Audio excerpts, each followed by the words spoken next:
Medicine. Cobb sat atop a garage roof. He looked over the gentle spring lake.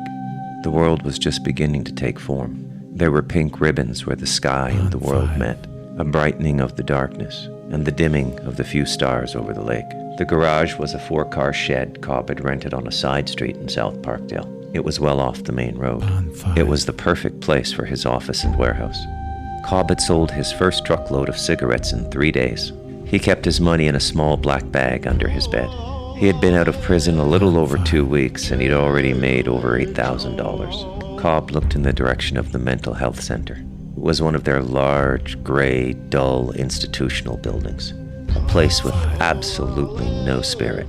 But there was a powerful medicine on the grounds. Cobb paid homage to the dead when he walked the grounds at night. It was illegal.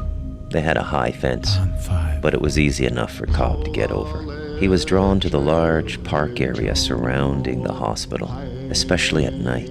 He could feel the dead there. He could feel the near-dead there. It was a place somebody possessed by Crow could gather energy, and there was a vast intelligence there, just floating in the air, spitting secrets of the white man's world. The white man was lost. He didn't have a clue what was going on. The spirit world had turned its back on the white man. The white man had put himself in a straitjacket. All the more for Cobb. He often burned sweetgrass at night on the grounds, and he left clumps of tobacco at the tree trunks. The dead were powerful allies. The white man's people inside the hospital had no idea how much medicine there was on the ground. Cobb had to report to his parole officer soon. By telephoning him from the reserve, he had put the first meeting off. He told Paddy Pape a story about his uncle dying, that it was his wish and his uncle's wish that he be there for his passing. He told Paddy Pape that it could be any day. Paddy Pape was very sympathetic to this plight. There were no questions and there were no hassles. Cobb could stay with his uncle. Paddy Pape bartered well for the Queen. Cobb knew he was going to have a good trading relationship with him. 2 headlights flashed in the pre-dawn darkness.